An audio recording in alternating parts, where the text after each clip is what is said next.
Hi, it's Alex from Laughing Place, and you're watching Laughing Place on Location.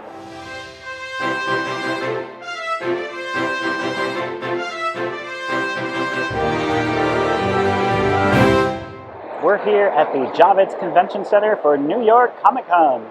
It's been another wild weekend of surprises, reunions, and announcements across Marvel, Disney, and more. Recording isn't allowed in most panels, but I'll walk you through the biggest moments I saw and what fans were buzzing about. We'll also take a look at some of the Disney booths on the show floor. My first panel of the weekend was Hasbro. Every year they bring incredible surprises for collectors. 2025 was no exception. The biggest announcement came from the TRON Heroes of the Grid HasLab project, Hasbro's first ever Disney-branded HasLab. The team revealed gorgeous 3 3/4-inch figures, part of a new initiative called Hasbro 375, designed to deliver the same articulation and detailing as larger scale lines. They also previewed new additions for Marvel Legends and Star Wars, both the Vintage Collection and the Black Series, including a towering Apocalypse inspired by X-Men 97 and a beautifully detailed Shang-Chi from Attack of the Clones.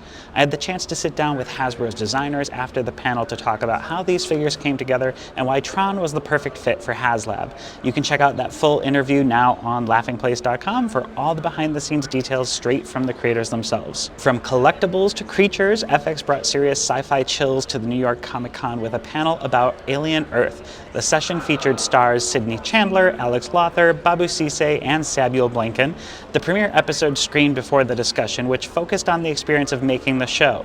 FX hasn't officially announced a season 2 yet, but the cast made it clear they've got plenty more story to tell if it happens. One of the most packed rooms all weekend was the Shang-Chi and the Legend of the Hidden panel reunion with Simu Liu and Meng'er. The two stars were charming and funny, and the crowd loved every second. They shared stories about making the film, their instant chemistry in Sydney, the wild stunt training, and what it was like filming that finale in front of blue screen, surrounded by water cannons and practical effects. Simu turned heads when he talked about joining Avengers Doomsday and how surreal it felt to work alongside cinematic legends like Patrick Stewart and Sir Ian McKellen.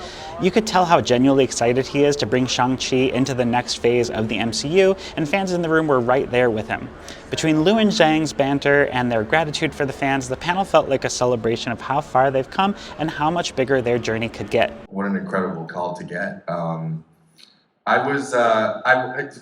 I experienced kind of many waves of excitement. I think first getting that call, and then like learning who else was going to be there. You know, some of whom I had the pleasure of meeting, and some I had not yet met. But each and every one of them just iconic people. You know, and I think this is public now, but like Sir Ian McKellen, Sir Patrick Stewart, like just people who I grew up watching and idolizing, and then having gotten maybe having gotten the opportunity to do scenes with them at some point. That may or may not have been even better. Would be something that I maybe would say if I was in the movie. No, it was it was an incredible. It was an experience like I can't even describe. And going to work every single day was like, I don't know, it was like this mix of like turning on your TV on a Saturday morning, because I just feel like every single person I was working with, like that I was fortunate enough to consider a colleague, was somebody that I had literally grown up watching, and then also just the fun of being in a playground where also all of those people were like somehow wearing spandex, and we're all like, you know, there to make make-believe. It was an incredible time. I think it'll be worth the cost of admission. Like at every page of this script that may or may not have been finished that I was reading, I was like, oh yeah, no, I would read a scene and I'd be like, oh yeah, that scene, I'd pay $20 to see that scene. I'd pay $20 to see those two people fight. And those two people make out. No, I'm kidding. Yeah. From Marvel's future to one of its most beloved legacies, Agents of S.H.I.E.L.D. had a full-on family reunion here at New York Comic Con. Clark Gregg, Ming-Na Wen, and Chloe Bennett took the stage to roaring applause, reflecting on 7 seasons that pushed Marvel's storytelling to new heights on television. They talked about how intense that production schedule was, but also how much trust and friendship developed across those years. One of my favorite moments was when they admitted they'd made peace with season 5 being the end until fan support brought the show back for 2 more seasons. That really says it all about the S.H.I.E.L.D. community. Cast and fans alike refused to let it fade away.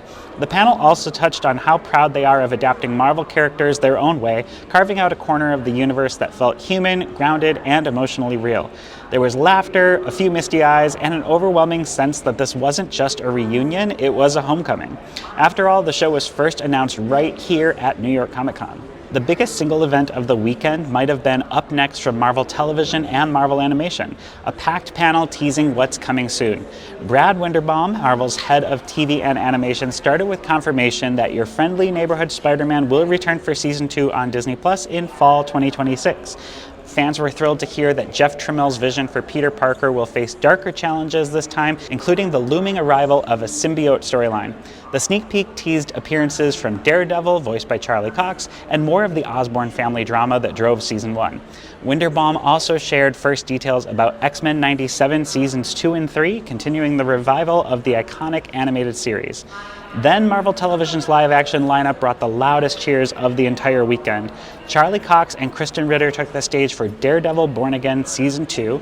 Cox said this new chapter forces Matt Murdock back into a darker, more cynical world as Mayor Fisk tightens his grip on New York, while Ritter confirmed that Jessica Jones is back and, in her words, cooler than ever. Over on the West Coast, Yahya Abdul-Mateen II and Sir Ben Kingsley introduced Wonder Man, calling it a Hollywood-set satire about fame, ego, and the messy side of heroism.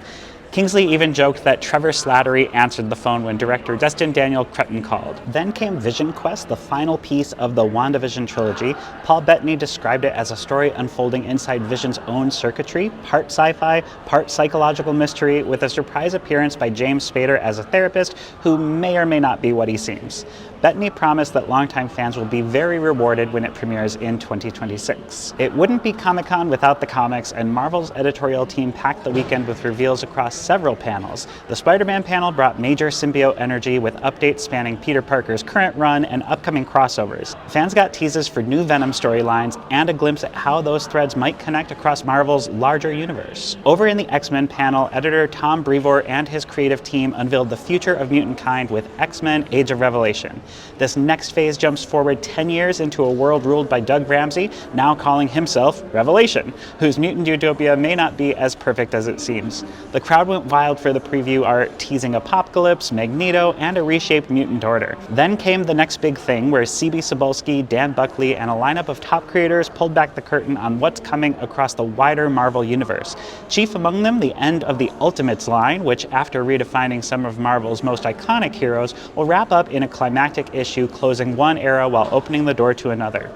And on the other side of the evolution, a brand new Iron Man series introducing a new creative team and a more introspective take on Tony Stark's legacy, one that digs into the cost of being both a futurist and a flawed human being. One of the most forward-looking conversations came from Marvel's partnership with WEBTOON, exploring how digital comics are reshaping the way fans experience stories.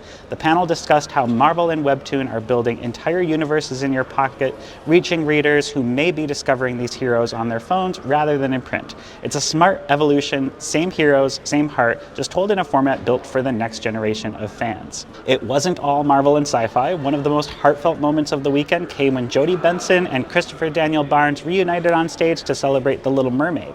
The conversation was equal parts nostalgia and masterclass. Fans lined up to ask questions, and both performers spoke with warmth about how The Little Mermaid still connects across generations. Barnes called it a timeless coming-of-age story, one that reminds audiences to follow curiosity without losing their voice. Benson added that its staying power comes from a perfect story for a perfect movie at a perfect time. When a fan shared how Ariel taught them to stand up for themselves as a child, Jodie grew emotional, thanking the LGBTQ+ and neurodiverse communities for keeping the film's message alive that everyone's voice matters. She said, "We're honored to be even a small part of your story." And just when it seemed the panel couldn't get more magical, Jodie closed the event by softly singing Part of Your World. She asked the audience not to record because she was recovering from bronchitis, but even so, hearing Ariel's voice live in that room was pure Disney magic. If you're a fan of Phineas and Ferb, you know the secret sauce isn't just inventions, it's the music. Disney brought creators Dan Povenmire and Jeff Swampy Marsh, plus Vincent Martella and Olivia Olson for a love letter to the songs that made the show iconic. We got an exclusive first listen to the brand new banger, Hit That Thing With a Stick, followed by their own spoof, Give That Ball a Kick, from the episode Bend It Like Doof. During Q&A, fans with good questions received free Funko Pops and signed holiday vinyls, which are now available on Disney Music Emporium. And that's a wrap for this episode. Thank you so much for watching. Have a great day. Take care. Bye.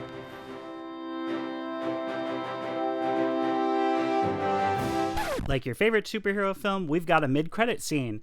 Disney Publishing hosted an off-site activation themed to Tim Burton's The Nightmare Before Christmas.